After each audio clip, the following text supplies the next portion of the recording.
guys! I decided, well, I'm here in my parents' house, I might as well make another video, because my mom actually has like a camera and everything set up here and lights, even though I kind of moved the lights. It's a little bit better. I kind of moved the lights with my backpack because it was stuck on it, and I was looking for my phone because I thought I would do another tag because I have nothing else to do.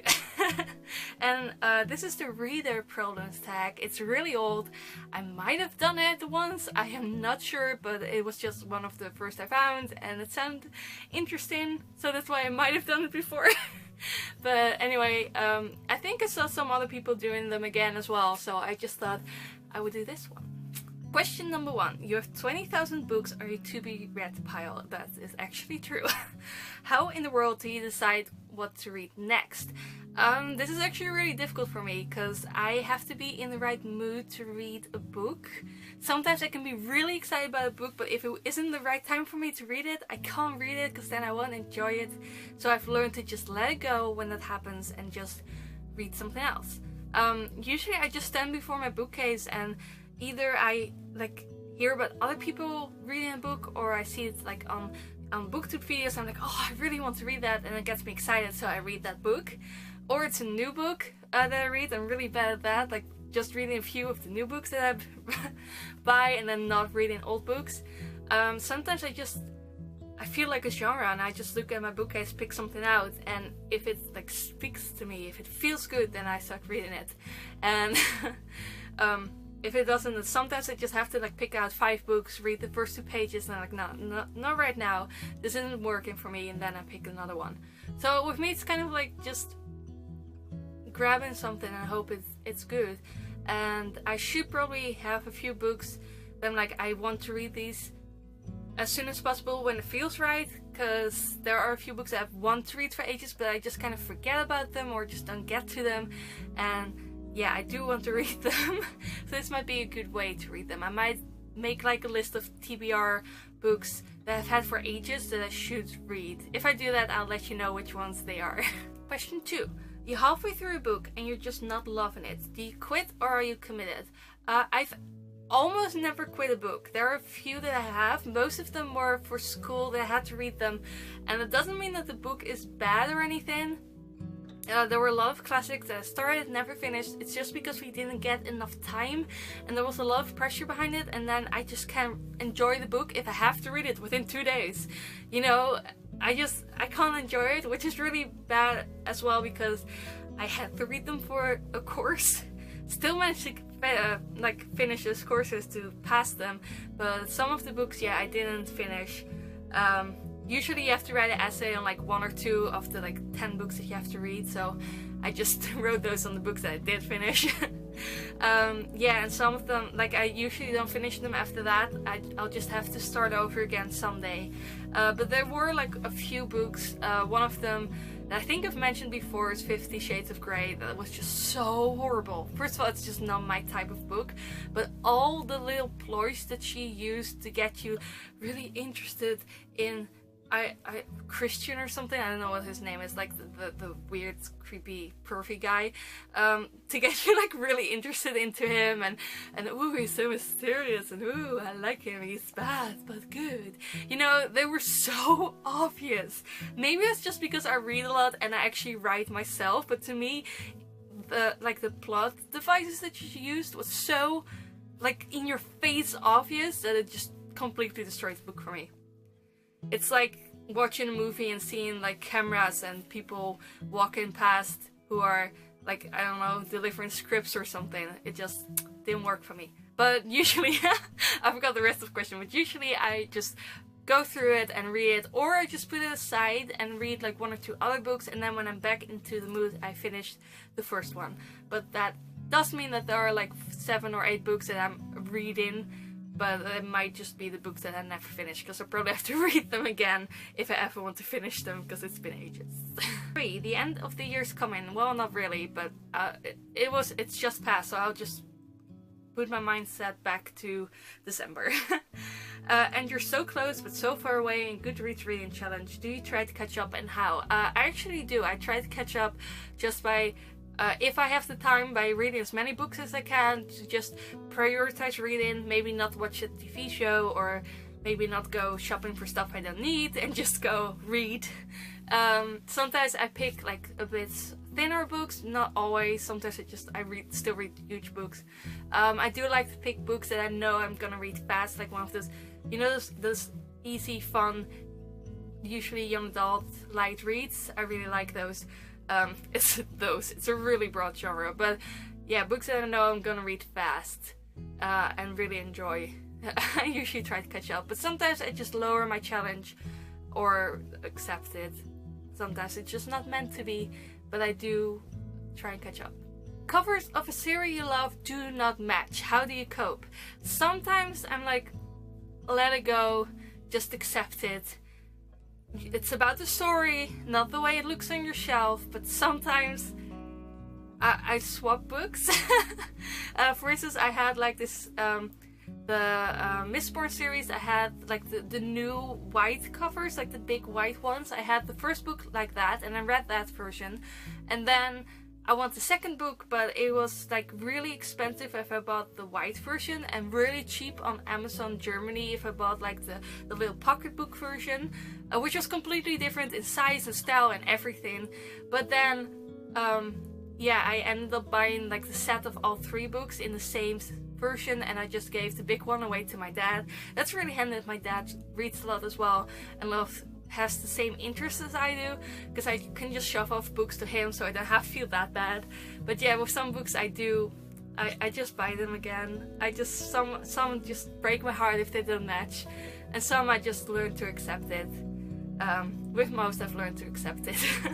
Everyone and their mother loves a book you really don't like. Who do you bond with over shared feelings? Usually I like almost every book. If I really don't like a book, maybe my dad, if he also tried it. Otherwise, I have a few friends who read a lot.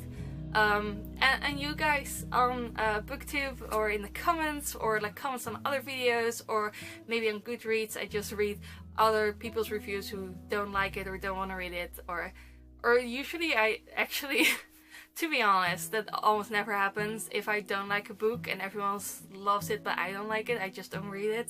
Or I'm like, okay, well, that wasn't for me.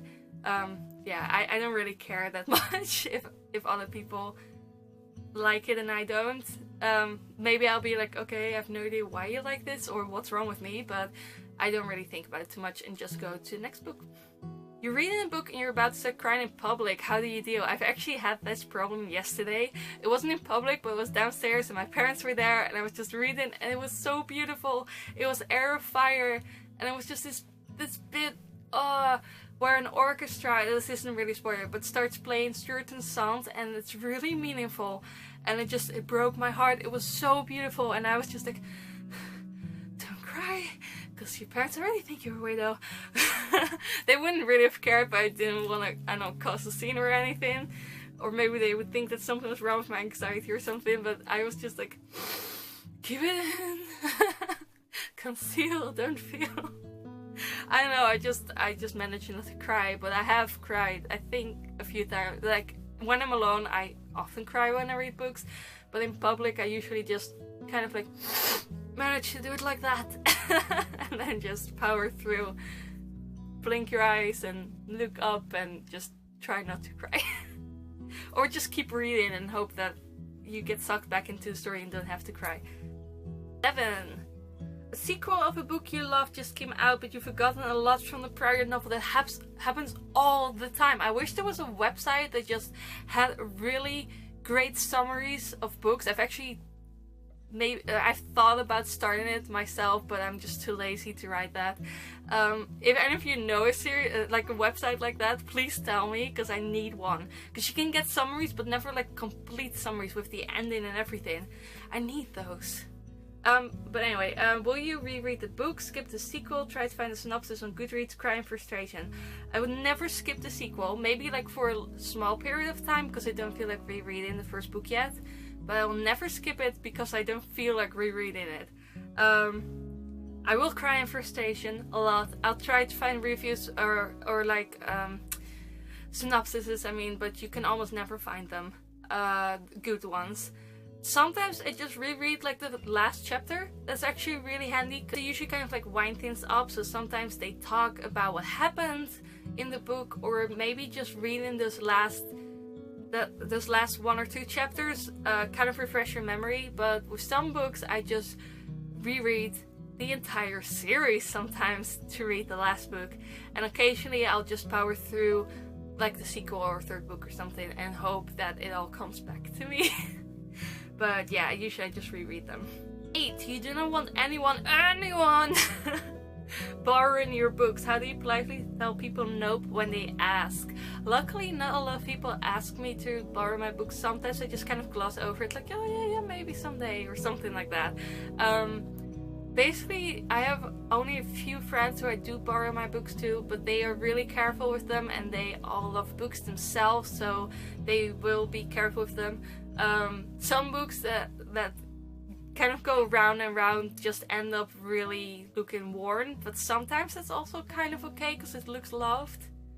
There are some books that just are awesome. I tell everyone it's awesome, so everyone wants to borrow them, including like my parents and my brother and just from friends. But yeah, if I don't know someone, they can't borrow my books. I have to know that they're careful with them.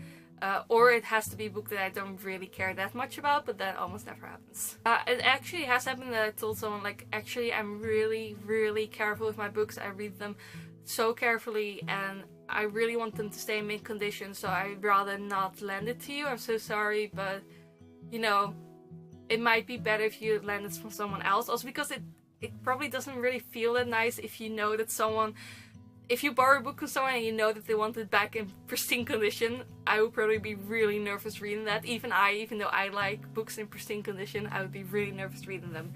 So I just kind of like suggest that maybe they wouldn't like that. 9. Reading ADD. I have no idea what that means. You've picked up and put down 5 books in the last month. How do you get over your reading slump? I actually made a video about this before Christmas, and I've never put it online, so I'm gonna find it. It's on one of my, I think it's on my old laptop actually. I just bought a new one. I'm gonna find it, I'm gonna edit it, and I'm gonna put it online, so there's gonna be a whole video about that. Question 10. There are so many new books coming out that you're dying to read. How many do you actually buy? As many as my money allows, and then a few more. Usually. I'm really bad with that. I actually try not to be too aware of what books come out because I don't have enough money for that, especially now that I don't live at home anymore. The costs do add up a little bit more, and I don't have a job or anything because of my anxiety, and I am still officially sort of studying. So yeah, I don't have a job, unfortunately. I wish I did, but it's just a bit too much right now, and I don't think anyone would hire me for like 2 hours a week or something. So yeah, as many as I can, I suppose, and a lot of them I wait. 11. After you've bought the new books you can't wait to get to, how long do they sit on your shelf before you get to them? Usually I usually buy like a few books at a time, because often I buy at Amazon because they're cheaper there, but I have to pay for shipping since a few years, never used to. So I usually buy like a few in a bulk, and then I usually, like for instance, I buy 10 books. That's probably about how much I'll buy. Maybe a little bit less. Usually I love like the 3 for 10 offer.